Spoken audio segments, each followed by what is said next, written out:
Restaurante El Artista patrocina a Revista de Prensa.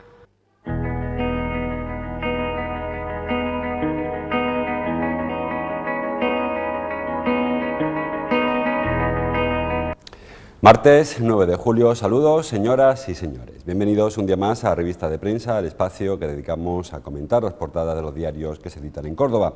Hoy tanto el diario Córdoba como el Día como el ABC coinciden en sus fotos y coinciden en sus titulares, porque se refieren, como no, a la finalización del juicio contra José Bretón. El diario Córdoba, con una foto a más de media página, titula con un entrecomillado de José Bretón. Me parece increíble, dice José Bretón, o dijo ayer en el juicio, me parece increíble que todavía no sepamos dónde están mis hijos. José Bretón se declara completamente inocente en su intervención ante el jurado al final del juicio. Ese es el titular del diario Córdoba.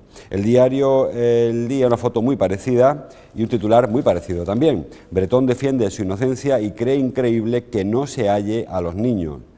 El acusado toma la palabra en la última sesión del juicio, dice el diario El Día, sobre una foto que firma José Martínez. La foto del diario Córdoba no trae firma.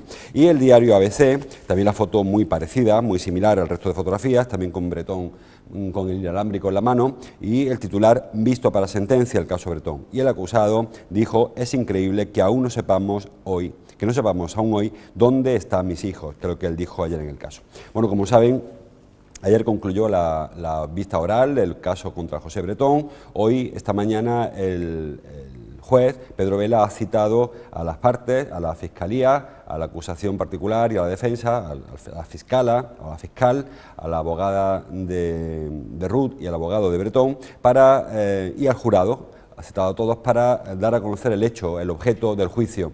Ahora el jurado tiene 2 días para deliberar inicialmente y emitir un veredicto de condena, de condena o de no condena. Se declarará culpable o no culpable. Ahora hablaremos de esa parte. En cuanto a qué ocurrió ayer, pues ayer era día de alegatos. Los 3 partes, la Fiscalía, la acusación particular y la defensa, hicieron sus alegatos. Y los 3 periódicos destacan algunas frases de cada uno de ellos. Por ejemplo, el diario Córdoba, con foto para María Ángeles Rojas, que es la fiscal de este caso, y una frase de la Fiscalía. Mató a los niños y los quemó para no dejar rastro. Hemos encontrado sus cuerpos en la hoguera. Frase de José María Sánchez de Puerta, como saben, abogado de la defensa, no es un asesino. Ha podido coadyuvar, dijo Sánchez de Puerta, ha podido colaborar a que no estén con su madre, pero no matarlos. Y por último, María del Reposo Carrero, que como saben es la abogada de Ruth, la acusación particular, matar a sus hijos era un placer permanente porque sabe que Ruth sufrirá lo que le queda de vida. El diario El Día, por ejemplo, también saca una frase de cada cual. En ocasiones coinciden porque son las frases más destacadas y coincidencia en la elección que hace cada uno de los redactores. En el caso del diario El Día destacan 3 frases también. La de la fiscal, José Bretón es sin duda un asesino, dijo ayer María Ángeles Rojas. No es que existan meros indicios, es que hay pruebas como puño, dijo la fiscal. Reposo Carrero, la acusación particular, destaca el diario El Día, sus palabras, su actitud y su actuación son las principales pruebas de cargo contra José Bretón. Y por último, Sánchez de Puerta, en la defensa, dijo, no se han demostrado si los niños han muerto y no se ha podido demostrar cómo estos pudieron morir. Y el diario ABC, para terminar, también destaca alguna frase, en este caso no lo entre comillas todas, pero alguna frase sí que saca. Hemos visto ya la frase de Bretón, es increíble que aún no sepamos dónde están mis hijos, y la de la defensa, aunque está condenado por la sociedad, no se ha podido demostrar cómo murieron, que yo creo que es una frase tanto torpe por parte de Sánchez de Puerta, porque el pedirle que demuestren cómo murieron es reconocer que los niños están muertos. Saben que Bretón defiende que los niños están perdidos. Y por último, la fiscal que grime pruebas como puños y la abogada de Ruth cree que su actitud, que la actitud de Bretón, lo ha delatado. Pues bien, se acabó un poco la primera parte importante de este caso, de este juicio, con los alegatos de la Fiscalía, de la acusación particular y de la defensa, con las expresiones que hemos visto. Yo ya le decía ayer que en estas semanas que ha durado el juicio no se ha aportado nada nuevo.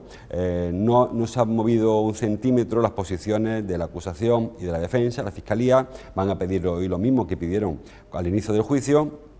porque para la acusación particular y para la Fiscalía se trata de un caso evidente, dicen ellos, de asesinato y de simulación de delito, mientras que para la defensa se impide la libre absolución porque creen que no es responsable de lo que ocurrió aquel día 8 de octubre. Durante esta semana han pasado más de 140 testigos, entre testigos y peritos. No han aportado nada nuevo. Los que en su día dijeron que Bretón estuvo en el parque han dicho que estuvo, los que dijeron que le vieron tranquilo han vuelto a ratificarse en que estaba tranquilo, los peritos han vuelto a coincidir en que los restos hallados en la hoguera de las Quemadillas son de personas, de seres humanos. Saben que al principio se planteó que fueran animales, que fueran unos roedores, pequeños roedores. Bueno, pues se ha demostrado, dicen ellos, que los huesos corresponden a personas, a seres humanos, y además de la edad de los niños en el momento de la desaparición. Uno de ellos tenía 2 años y Ruth Bretón Ortiz tenía 6. Y el resto de peritos pues igual, los testigos han ido coincidiendo, lo que dijeron, con lo cual ha habido muy pocas novedades. Ahora toca el trabajo del jurado, un jurado que, como saben, está compuesto por 7 mujeres y 2 hombres, y que hoy empiezan a deliberar. En principio, el jurado le corresponde decir si creen probados los hechos por los que es acusado Bretón. Son 9 personas, como le digo. Para condenar a Bretón hace falta 7 votos a favor y para exculparlo, para absolverlo, hace falta 5 votos. En cualquier caso, no creo que inicialmente dé un veredicto muy rápido, aunque pudiera ser que esta misma mañana hubiera un veredicto. Lo lógico es que agoten este primer plazo de 48 horas para emitir su veredicto, y una vez que conozcamos el veredicto será cuando empiece a trabajar el presidente del tribunal, Pedro Vela.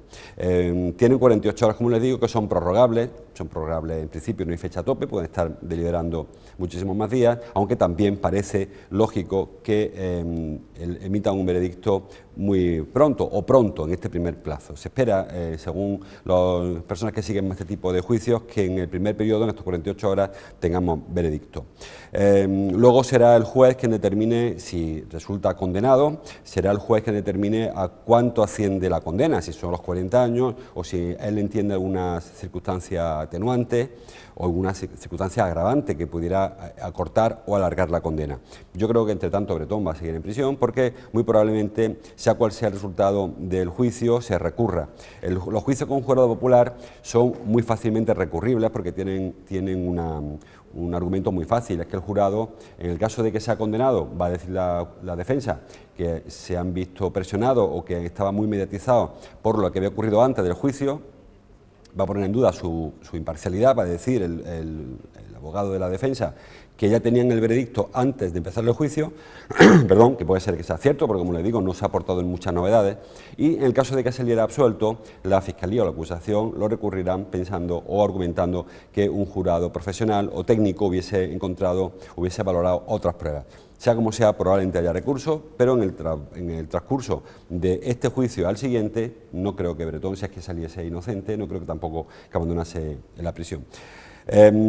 Pocas novedades más, como le digo, es solamente que Bretón ayer tomó el micrófono para defenderse. Yo creo que no lo hizo muy bien, porque nadie a esta altura se cree que él no sepa dónde están sus hijos. Yo creo que hay que esperar que la justicia actúe y concluya su trabajo para determinar si él es o no el responsable de su fallecimiento, de su muerte, pero sí parece que está bastante probado que él sí que es al menos responsable de su desaparición, sea de la manera que fuera. Entonces, que ahora aparezca él el último día reclamando a la policía que encuentren a sus hijos, parece un gesto muy cínico que no va a ayudar en nada a que el jurado le declarara inocente o no culpable, que es como técnicamente le declararía en el caso de que hubiese, como les digo, 5 votos, 5 de estos 9 personas que decidieran que era inocente. Para condenarlo hace falta 7 de 9. Bueno, pues iremos informando, supongo que mañana quizás sepamos ya algo, y si no, esta semana seguro que se quede resuelto esta parte, la del veredicto. La sentencia, la condena, sí que habrá que esperar probablemente unos días, 8 o 10 días, hasta que el magistrado redacte la sentencia y ya veamos ahí cuáles son los argumentos que le llevan a prisión o le mantienen en prisión en el caso de que sea así, o le ponen en la calle en el caso de que saliese inocente, que yo sinceramente creo que no va a ser así.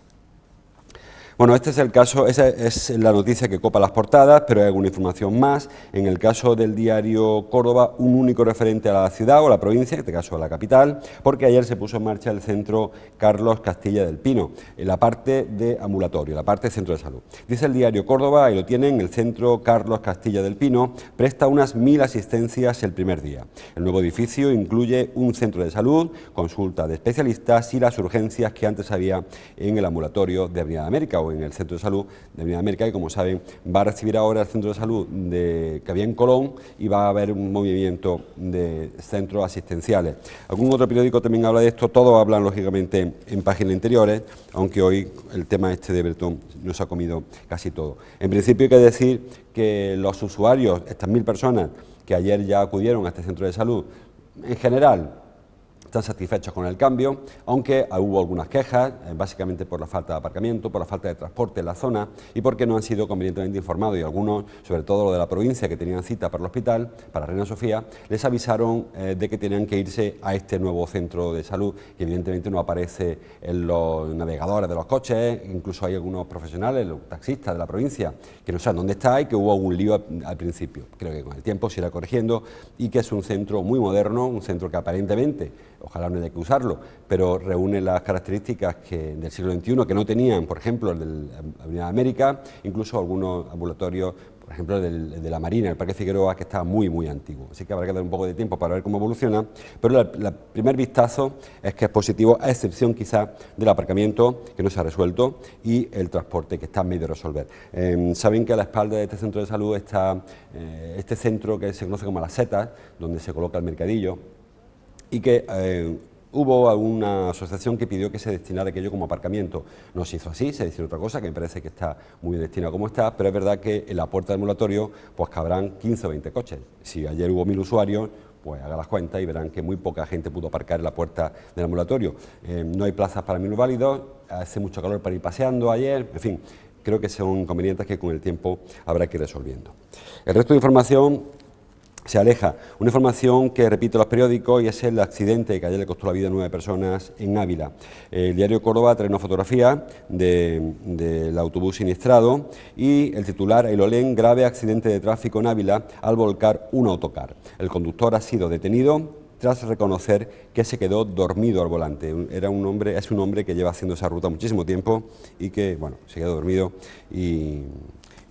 e hizo que murieran, bueno, no digo a él directamente, pero en definitiva su conducción, pues 9 fallecimientos y 6 personas que están en estado bastante grave. El diario ABC también trae su portada de este asunto, 9 fallecidos, dice, en el peor accidente de tráfico de los últimos 5 años. Detenido el conductor del autobús siniestrado en Ávila tras confesar que se quedó dormido al volante. Le hizo la prueba de alcoholemia, el test de alcoholemia, dio negativo, es decir, no había consumido alcohol, pero sí reconoció que se había quedado dormido por el camino y eso provocó pues, ese accidente tan terrible. Había ahí en el diario, no sé dónde lo he visto, una recreación del accidente. Se salió de la carretera inicialmente, chocó contra un talud y luego, no, por aquí no es, chocó contra un talud y después pues volcó el autobús. Todos los pasajeros de la derecha que viajaban a la derecha pues son los peores, los fallecidos viajaban todos a la derecha y los heridos también viajaban a la derecha. Él viajaba a la izquierda, el conductor, estaba conduciendo lógicamente y ha sido ileso del accidente. Curiosamente no había cinturones de seguridad. Digo esto porque es muy habitual que los autobuses que utilizamos todos, o quienes lo utilicen, sobre todo los autobuses más antiguos, del año 2007 hacia antes, no era obligatorio que llevasen cinturón y entonces pues no lo llevan, no los exigimos y lo que es peor, a veces los llevan y no nos los ponemos. Un accidente de circulación de estas características cuando es un vehículo, un autobús yendo a mucha velocidad, una velocidad normal, cuando empieza a dar volteretas, pues imaginen lo que hay aquello dentro. Y las personas que han muerto, pues han muerto por contusiones, por traumatismo y bueno, porque al caer allí se desplazaron todos hacia el lado donde iban viajando y sin cinturón de seguridad porque además no lo tenía.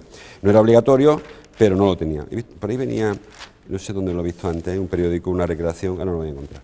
Bueno, en principio decir esto que no había en principio ninguna infracción por parte de la compañía, la propietaria del vehículo, porque no era obligatorio que lo llevasen, pero habrá que llevarnos todos a reflexionar hasta qué punto no es una temeridad viajar en un autobús que puede tener un accidente como cualquier otro vehículo, y en este caso totalmente indefenso quienes vayan dentro cuando van además totalmente sueltos, ¿no? Creo que esto habría que hacernos recapacitar sobre la seguridad de los viajes en autobús, ahora con una fecha que tanto movimiento en autobús. Era una línea que iba de un pueblecito de Ávila hacia Ávila, muchas personas eran mayores de 70 y tantos años, 60 años, 73, 84, he leído por ahí antes, y algunos iban al centro de salud, en fin. Una tragedia que ahora nos queda que lamentar y que tendrá que servirnos para corregir las cosas que están por corregir, en este caso todo lo que es la seguridad en torno al autobús. Termina el diario Córdoba hablando de un asunto internacional y es el problema de Egipto. La escalada de la violencia, dice el diario Córdoba, dispara la tensión y abre una brecha en Egipto. Más de 50 islamistas mueren durante el asalto a un cuartel de la Guardia Republicana, lo que provoca una llamada a la intifada, la revuelta. Como saben, hace unos días el ultimátum que lanzó el ejército al anterior presidente, a Mursi, pues se hizo efectivo. Mursi abandonó, lo apartaron del poder y tomó el poder los militares que lo entregaron a un presidente interino. Ahora este hombre ha presentado un plan de trabajo. Lógicamente estas cosas no se van a hacer muy a la ligera, pero también el plan que ha presentado no satisface ni a quienes echaron a Mursi ni a los partidarios de Mursi, porque él dice que ahora hay que elegir un comité para modificar la Constitución, luego hacer un referéndum para aprobar la Constitución nueva, luego elegir un Parlamento y luego elegir presidente, con lo cual va a haber un periodo importante, que en torno a un año, en el que Egipto va a estar en esta situación de interinidad, con un grupo, los hermanos musulmanes, que se llaman así, que reclaman su legitimidad para seguir ejerciendo el poder, porque ganaron las elecciones, las últimas que hubo, y con una población civil que quiere un cambio, pero que han pasado de los musulmanes a los militares. No digo que sea peor, porque no sé cómo son estos militares, pero antes había un poder democrático y ahora hay el ejército que decide quién sí y quién no. No sé cómo acabará la cosa, pero no tiene demasiada buena pinta. Por el momento, ayer hubo un asalto y murieron 50 personas. Dicen los militares que es que respondieron a una agresión. Dicen los islamistas que no, que fueron los militares a buscarle a ellos. Bueno, pues habrá un poquito de cara, como casi siempre. Termina el diario Córdoba hablando de deporte, pero no de deporte cordobés, sino de deporte del Barcelona, porque dice: el Barça regala a Villa, traspasado al Atlético de Madrid por 2,1 millones de euros. Realmente han sido 5 millones, aunque se van a pagar en 3 plazos, según que Villa pueda o no jugar los 3 años. 2 millones este año, 2 millones el que viene y 1 millón el siguiente. Como Villa es una persona, un jugador que ya tiene una edad que pudiera ser que no cumpliera las tres campañas, pues se va a pagar 2 millones este año, 2 siguientes y 1 el siguiente. Bueno, regalarlo, no lo sé, eso cada cual sabrá. Yo creo que hay información deportiva cordobesa más interesante que esta, como veremos ahora en algún otro periódico. En cualquier caso, interesante que Villa se vaya del Barça al Atlético de Madrid. El diario ABC, la foto lo hemos visto ya y también hemos visto el titular sobre el accidente de tráfico en Ávila, hemos comentado antes. Luego, un artículo, una información sobre el Papa Francisco, que ayer estuvo en Lampedusa, que es esta isla que es lamentablemente famosa, entre otras cosas, porque es una isla que está en mitad del Mediterráneo y suele ser punto de llegada, es una isla italiana, suele ser punto de llegada de inmigrantes, es una especie de prolongación del continente en el Mediterráneo, y ahí muchos inmigrantes africanos suelen poner el pie por primera vez y ya están en Europa. Bueno, el Papa estuvo ahí en Lampedusa y hizo varias reflexiones, entre ellas esta que publica el diario ABC: ¿quién llora a estos muertos? Y hizo referencia, pidió perdón en nombre de la humanidad y dijo que hemos hecho callo, estamos demasiado acostumbrados a ver personas que sufren y como que cada vez les lloramos menos y cada vez nos duelen menos las desgracias de nuestro vecino, de nuestro congénere, en este caso de los inmigrantes. Yo digo lo mismo que dije ayer cuando el Papa hablaba de los curas con coche o las monjas con coche, vino a decir que esta reflexión la haga yo, pues tiene su valor, que la haga el Papa tiene más valor, pero también el Papa tiene más medios que yo para corregir lo que él está denunciando. Efectivamente, hay que lamentar cualquier pérdida. Creo que el Papa hace bien en llamarnos a la reflexión y pedirnos a todos que pensemos si nos hemos deshumanizado mucho, y cuando vemos las imágenes de estas pateras, cuando vienen estos señores, estas señoras embarazadas, con niños pequeños, jugándose la vida, que nos da cada vez más igual, como que hemos hecho callo, pero repito, creo que la Iglesia sí que tiene algo más que hacer o puede hacer algo más que pueda hacer yo para evitar estas tragedias. Así que vale que lloremos a los muertos, pero también habrá quizá llorar más por los vivos que por los muertos, hacer algo más por los vivos que por los muertos. Bueno, terminamos muy rápidamente porque hoy tenemos mucho bretón con el diario El Día, que trae una información más. Poca cosa local, pero algo hay. Dice el diario El Día en su portada que Tráfico hará cada día 600 controles de alcoholemia en la provincia de Córdoba, aprovechando el momento de las vacaciones, la operación salida, etcétera, etcétera. Bueno, pues yo creo que está bien que anuncien estos controles de alcoholemia, básicamente porque, aunque siempre sospechamos todos que hay cierto afán recaudatorio en la actuación de la Guardia Civil y de la DGT y la Policía Local y tal, pero es cierto que en el fondo el objetivo del jefe de tráfico, el jefe de la Policía Local, no es recaudar, su objetivo particular quiero decir, seguro que no lo es, sino que es evitar los accidentes que puede aguar la fiesta. Así que está bien, si luego recaudan o no recaudan, es otro cantar, pero creo que inicialmente como disuasión para evitar que haya accidentes de tráfico este verano parece una gran idea y que se anuncie aún más. Entonces, quien luego se ha casado con un nivel de alcoholemia, de alcohol en sangre que supere las tasas, bueno, ya sabe que no puede decir, han ido por mí, sino que está más que anunciado. Va a haber muchos controles, 600 controles diarios, y a que le toque, pues lo mejor que podría haber hecho es evitar consumir alcohol, le paren o no le paren. Pero bueno, ahora sabe además que, además del susto, lleva unos 600 euros de multa, creo que ahora son 600 euros de multa, dependiendo también del nivel de alcohol que le encuentren en la sangre. Bueno, pues una campaña que anuncia la DGT.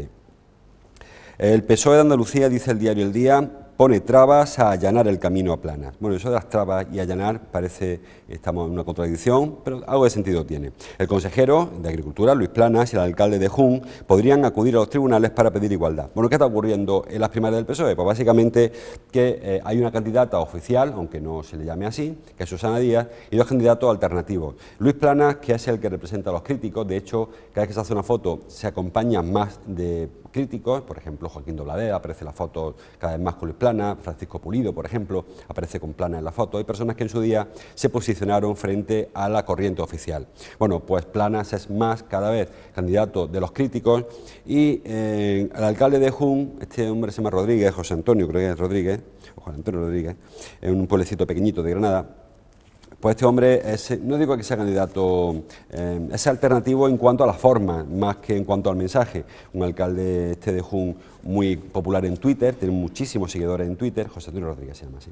Y este hombre pues ha intentado abrir una tercera vía entre los críticos y los oficiales, pues ha intentado colarse. Por cierto, hay un cuarto candidato que se llama...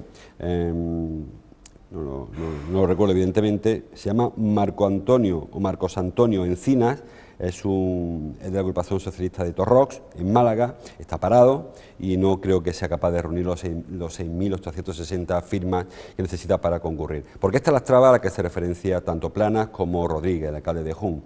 Ellos dicen que mientras que Susana Díaz, la que es vicepresidenta prácticamente, la que es la mano derecha de Griñán, tiene a su disposición todo el aparato, con los censos, con los teléfonos, con los correos electrónicos, con las direcciones postales, para comunicarse con los afiliados, con los militantes socialistas, ellos se lo están negando. Por una cuestión de confidencialidad, dicen que no se pueden hacer públicos estos archivos, que puede ser que sea verdad, digo yo que no, pero si fuera así, que fuese para los tres. No vale que sea confidencial disponer de la base de datos del PSOE, pero sí puede hacerlo uno de ellos, en este caso una de ellas, que es una de los tres, que es Susana Díaz, la actual consejera de Presidencia, y que es la favorita indiscutible en la primaria. Podría ser el caso incluso de que se llegue a la votación y no hayan conseguido ni Planas ni Rodríguez, y mucho menos este Encina, el alcalde este hombre de Torrox, militante en Torrox, que no consigan reunir los 6.800, los 7.000 avales que necesitan. El alcalde de Jun,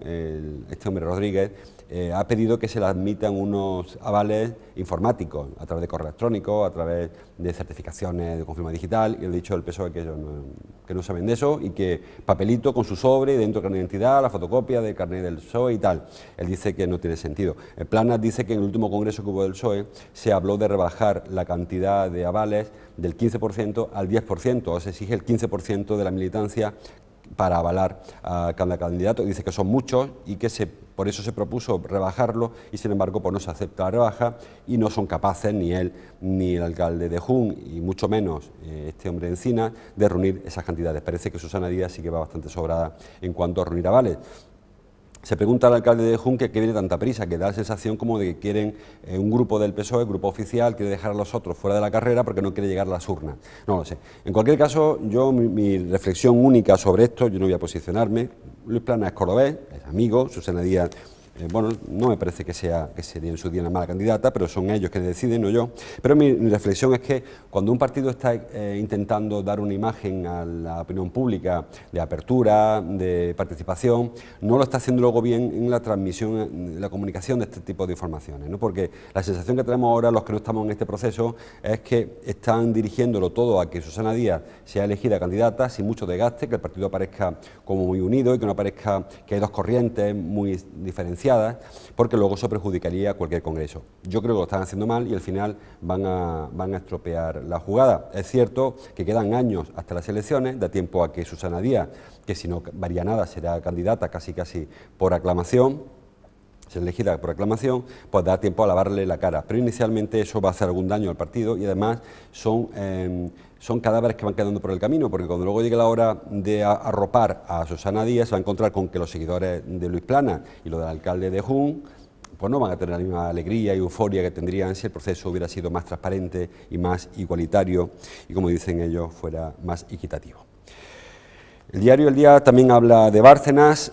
Bárcenas se queda sin abogados, dice el diario El Día, tras admitir las cuentas irregulares del Partido Popular. Los letrados alegan discrepancias profesionales y Cospedal niega los hechos. Bueno, Bárcenas ha empezado a tirar un poco de la manta. Ayer le hablaba yo de la portada del Mundo. Hoy el Mundo lo que publica en su portada, que me lo he traído, son los papeles de Bárcenas, los famosos papeles de Bárcenas que publicó en su día El País y que dijo Rajoy que eran fotocopias. Bueno, pues el Mundo ha presentado los originales para que vean que no son fotocopias, con lo cual esa defensa de que aquello eran copias y dijeron los peritos que no podían saber si la caligrafía era la correcta y tal, bueno, pues en el diario El Mundo vienen las originales. Entre ellos, pues el segundo apunte es para M. Rajoy, y que M. Rajoy, evidentemente, Mariano Rajoy, que cobró 2.100.000 pesetas por la fecha, en mayo del 99, mientras que era ministro. Bueno, habrá que dar muchas explicaciones. Repito, ya lo decía ayer, el problema no es que cobren sobresueldos, porque son los pagos, estos son los ingresos, sino que aquí aparecen 18 millones de pesetas que pagó alguien, Moreno pone aquí, 16 millones que pagó también no sé quién, 19 millones que pagó no sé cuánto, y este tipo de... Esto es lo que hay que ver. Primero, si los pagos tributaron a Hacienda y si los ingresos eran ingresos transparentes. Porque el que alguien, un partido, una empresa o yo quiera pagarle a alguien por no trabajar, bueno, ese es mi problema, mi dinero es mi problema. Pero el problema es cuando esta transacción, este pago que haga yo a alguien, a un partido o una empresa a alguien, no tribute a Hacienda, que ya hay un delito fiscal, y cuando el dinero que yo pago antes lo cogí de manera también oscura, que también sería otro delito de financiación ilegal. Eso es lo que hay que aclarar, no que Rajoy cobrase lo que cobró, si lo cobró, tiene que aclararlo él, pero ya por de pronto ya no es tan fotocopias como se dijo al principio, y lo que hay que aclarar es de dónde vino y si quien cobró, tributó, declaró esos pagos. Lo demás, bueno, me parece que ya lo conocemos, de hecho esto se conocía todo, la única novedad es que ahora no son fotocopias, sino que son originales. Parece que Pedro J., el director del Mundo, tiene más cercano la fuente que lo tuvo el director del País, que consiguió fotocopias, y esto me lo he conseguido los originales. En un minuto, para terminar, dos informaciones en la parte superior del diario El Día, una de política local y una de deporte. En política local, Izquierda Unida, en concreto Francisco Tejada, dice que solo la primera fase del centro de congresos costará 21 millones. ¿A qué se refiere? Como saben, tenemos una polémica que dura ya 10 años acerca del nuevo Palacio de Congresos de Córdoba. Saben que hubo un proyecto, Palacio del Sur, el de Rencolas, que se ha aparcado o se ha retirado definitivamente por un tema presupuestario, básicamente, fundamentalmente presupuestario, y el alcalde pues presentó un proyecto distinto, que consiste en utilizar el pabellón de Surgenia, que en su día se llamó pabellón Miguel Castillejo, el que está junto al Parque Joyero, para allí levantar un Palacio de Congresos, un centro de convenciones, le llamó él, para evitar que hubiese confusión con los nombres, un centro de convenciones y un salón de exposiciones. Bueno, él lo presentó, dijo que la ventaja de este proyecto frente al de Rencolas era el del presupuesto y que este proyecto vale cuesta 20,8 millones de euros, IVA incluido. Era mucho más fácil de reunir, además presentó la aportación que haría el Ministerio, el Gobierno, y también la que haría la Diputación. Falta por resolver si habrá aportación por parte de la Junta y el resto lo pondría el Ayuntamiento. Bien, bueno, pues ese fue el proyecto que presentó el alcalde y lo avaló por una serie de números, con esos 20,8 millones de euros que dijo él que costaría. Bueno, pues ayer dio rueda de prensa Tejada, Francisco Tejada, para decir que el PP nos ha engañado, entre comillas, porque lo que ha hecho ha sido presentar el presupuesto en la obra completa, pero el presupuesto de la primera fase. Con lo cual, esos 21 millones que dice el alcalde que va a costar el Palacio de Congresos nuevo, Centro de Convenciones, solo va a cubrir la primera fase. Queda una segunda fase que nadie sabe cuánto costaría, según Tejada. Según Bellido, el presupuesto es el que es, pero dice Tejada que la está mirando. Tejada fue durante algún tiempo, como saben, durante el último periodo, fue concejal de urbanismo. Él está mirando el proyecto y él dice que en la primera fase pues se incluye la estructura y el graderío y faltaría todavía el graderío, el auditorio pequeño, la fachada y no sé qué, total, que el 21 millones solamente cubre la primera parte, que tampoco incluye la sala de exposiciones, que habrá que también añadirle dinero. Claro, si el proyecto de Rencola se descartó por caro y este va a costar 21 millones de euros solo la primera fase y la siguiente costase, no se sabe cuánto, supongan que otros 15 o 20 millones de euros, ya estamos en cifras muy parecidas. Y yo no sé si merece la pena cambiar de proyecto por ahorrarnos 3 duros, no lo sé, ¿eh? En principio tendré que aclarar porque ayer Bellido, José María Bellido, concejal de Hacienda, teniente de alcalde, envió una nota de prensa en la que decía que Tejada está movido por la envidia y que no entiende por qué se opone de esa manera, pero yo no vi los datos concluyentes que le di la razón. Creo que haría falta que dejasen de trifulcas dialécticas y que aportasen datos, que a lo que en definitiva nos interesa, saber cuánto cuesta y si merece la pena la inversión que la ciudad va a hacer en este centro de convenciones, en lugar de hacerlo en el otro, que estaba un poco más asumida. Yo creo que el otro era muy caro, el de Rencolas, pero creo que también era reconducible. Al final no sé cómo irá la cosa, pero por ahora estamos en una fase de empantanamiento dialéctico, más allá de lo que nos interesa a todos, que es que se resuelva y que comience, si es que hay que comenzarlo, porque cada vez hay más duda incluso de la necesidad de esta obra. Terminamos, hemos visto la parte superior del periódico, una foto para Hanse, que se llama Hanse, sí, holandés Hanse, no da el nombre propio, se llama Hanse solo. El Córdoba Club de Fútbol vuelve a los entrenamientos, dice, tras anunciar el fichaje del holandés Hanse. Y en el cuadernillo de deporte, pues tenemos foto para el holandés Hanse, que da un pase, dice, en presencia de un adversario. Él jugó en el equipo Into Telecom, que no sé qué equipo es este, creo que estaba jugando en Breda. Into Telecom será lógicamente el patrocinador, pero no tenemos muchos datos de este chico, de este tal Hanse. Como digo, según el diario, se llama Jens Hanse, nació en el 86, tiene por lo tanto 27 años, recién cumplidos, y viene del equipo NAC de Breda, aunque ha estado de prueba en el Blackpool de la Liga Inglesa, de la Championship. Yo no sé si ha llegado a jugar en el Blackpool, él viene del Breda. Juega de lateral ambidiestro, aunque habitualmente juega por la derecha, y viene a sustituir a Cristian García, que tiene ofertas del Girona y del Sabadell. Bueno, para irse cedido. Entonces, pues una fichaje que al menos suena